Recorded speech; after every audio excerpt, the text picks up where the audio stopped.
Kan salah satu faktor kita patah hati itu adalah kontribusinya karena kita merasa bahwa kitalah yang salah, kitalah yang gagal. Coba lu balik mindset itu. 3 teknik ini mampu memanipulasi rasa sakit hati atau rasa patah hati. Karena sejatinya patah hati itu relatif kata sifat, dan semua kata sifat itu bisa diciptakan, dan semua yang bisa diciptakan itu bisa dimanipulasi. Hai, Assalamualaikum warahmatullahi wabarakatuh. Buat kalian para pejuang cinta yang mendengarkan podcast ini, semoga selalu diberikan perlindungan dan rahmat oleh Tuhan Yang Maha Esa. Gara-gara patah hati orang bisa kurus, gara-gara kurang makan, badan sering sakit-sakitan karena stres memikirkan patah hati. Gara-gara patah hati, karir yang dibangun tiba-tiba hancur. Gara-gara patah hati, kita bahkan mengkaburkan tujuan utama dalam hidup. Dan gara-gara patah hati, orang di sekeliling kita akan terdampak imbasnya karena aura negatif dari kesedihan kita. Patah hati yang mendalam juga bisa menghilangkan nyawa kita. So, apa yang harus kita lakukan ketika patah hati? Apakah mendengar lagu-lagu galau, terus kita semakin terisak menangis gitu? Tapi satu hal yang kalian mungkin belum banyak tahu, bahwa patah hati itu kita yang ciptain. Bahwa patah hati sejatinya dan pada dasarnya adalah sebuah manipulasi. Dan kalau misalkan lu ngerti bahwa patah hati adalah manipulasi, maka kita bisa memanipulasi patah hati. Penasaran? So, dengerin ini dengan serius, perbaiki posisi duduk dan rebahan kalian, kencangkan suara headset, dan mari kita mulai.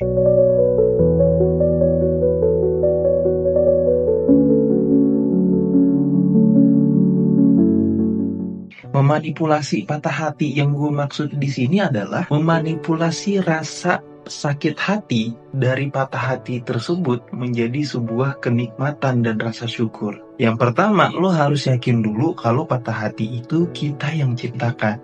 Dari mana lu bisa yakin banget bang kalau patah hati itu kita yang ciptain sendiri? Ya, karena patah hati itu relatif. Ada yang patah hati mendalam karena ditinggalkan pasangannya, ada juga yang gak patah hati ketika ditinggali, tapi patah hatinya ketika dia tidak bisa membahagiakan pasangannya. Ada yang kayak begitu, ada. Artinya patah hati itu relatif, dan relatif itu kata sifat, dan semua kata sifat bisa diciptakan, dan semua yang bisa diciptakan berarti bisa juga dimanipulasikan.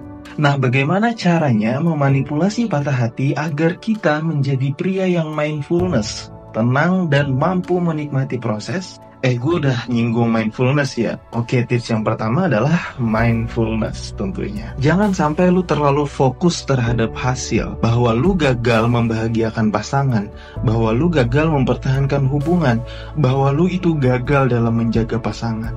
Yang jarang banget kita sadari adalah bahwa sebenarnya hidup ini sudah bisa kita nikmati sejak proses. Jadi yang pertama, nikmati dulu proses itu.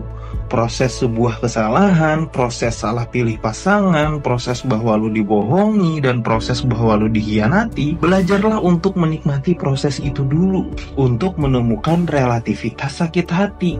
Dan kalau misalkan lu belum menikmati semua proses kegagalan yang lu pikir negatif itu, lu gak bakal menemukan relativitas sakit hati, bro. Bahwa sakit hati adalah proses menyenangkan dari perjalanan hidup yang sudah lu nikmati prosesnya. Dan hasil yang akan lu dapat bukan patah hati lagi, tapi reward dan rasa syukur. Apa rewardnya? Kalau lu belum menikah tapi lu udah dikhianati dan diselingkuhi, reward yang lu dapatkan adalah ya alhamdulillah dia belum jadi istri gua atau belum jadi suami. Ya alhamdulillah Tuhan sudah memperlihatkan sikap aslinya sebelum menikah. Dan kalau misalkan lu udah menikah ternyata lu diselingkuhi atau dikhianati, reward yang lu dapatkan kurang lebih sama. Alhamdulillah Tuhan sudah memperlihatkan sikap aslinya sebelum Tuhan membiarkan selama bertahun-tahun aku menikah dengannya. Dan kalau patah hatinya adalah karena sebuah kegagalan, rewardnya adalah ilmu pengetahuan yang lu gak bakal dapat itu di kurikulum manapun, di universitas manapun. Lu mau sekolah sampai S3 juga lu gak bakal dapat ilmu itu. Ilmu apa itu? Itu adalah ilmu pengalaman, atau guru terhebat kita yaitu experience. Guru terbaik adalah pengalaman pahit. Oke, karena gue udah nyinggung rasa bersyukur ya, maka tips yang kedua untuk memanipulasi patah hati adalah bersyukur, bro. Jadi gini, bersyukur adalah teknik hidup yang paling tenang sejagat raya.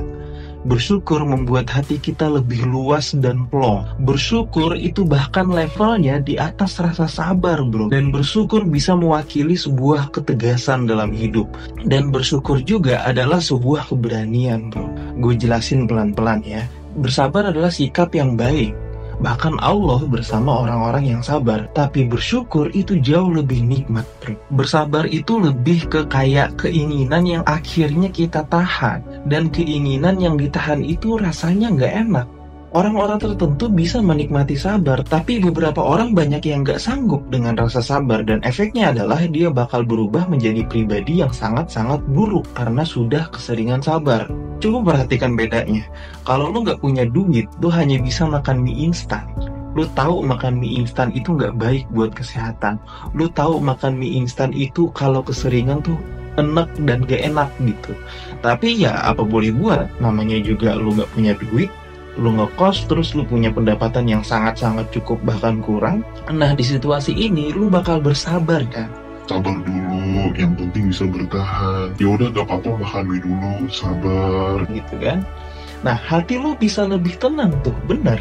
Dan mampu menerima walaupun secara sugestif lu masih punya keinginan untuk makan selain mie instan. Nah di situ rasa nggak enaknya kalau misalkan lo gak bisa menikmati rasa sabar. Nah bandingkan dengan bersyukur, bro. Kalau orang yang bersyukur, mie instan yang rasanya enak tadi bisa jadi nikmat, bro. Karena dia menghargai apa yang dia punya. Dia merasa pada saat itu bahwa makanan inilah yang terbaik. Karena mending makan daripada nggak bisa makan selama berhari-hari.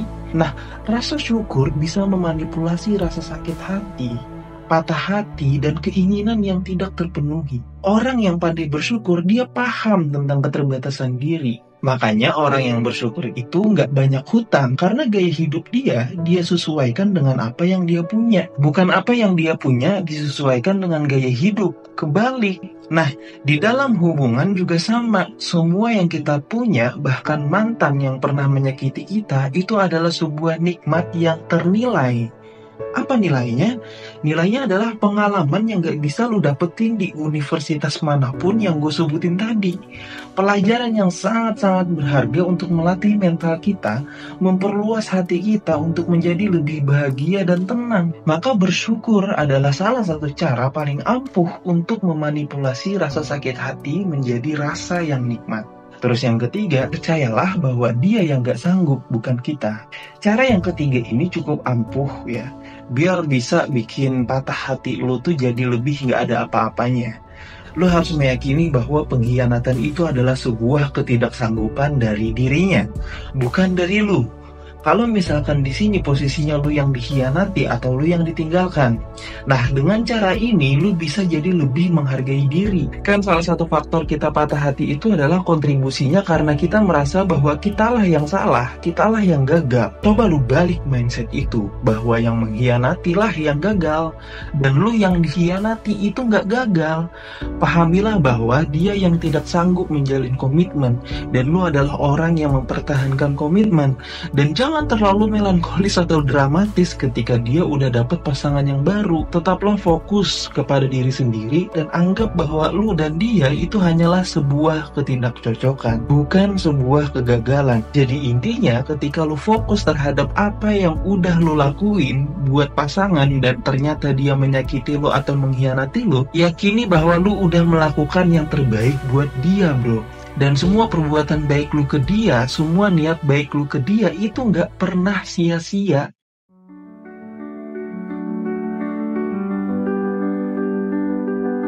Jadi kesimpulannya, 3 teknik ini mampu memanipulasi rasa sakit hati atau rasa patah hati. Karena sejatinya patah hati itu relatif kata sifat, dan semua kata sifat itu bisa diciptakan, dan semua yang bisa diciptakan itu bisa dimanipulasi. Ada satu hal penting yang harus gue sampein ke kalian, bahwa patah hati itu hanya untuk orang yang mencintai karena fisik. Gue nggak mau jelasin kalimat itu ya, kalian highlight sendiri, kalian pause dan kalian pahami lah kenapa gue bilang patah hati itu hanya untuk orang yang mencintai karena fisik. Bagi yang punya sudut pandang silahkan komen di bawah.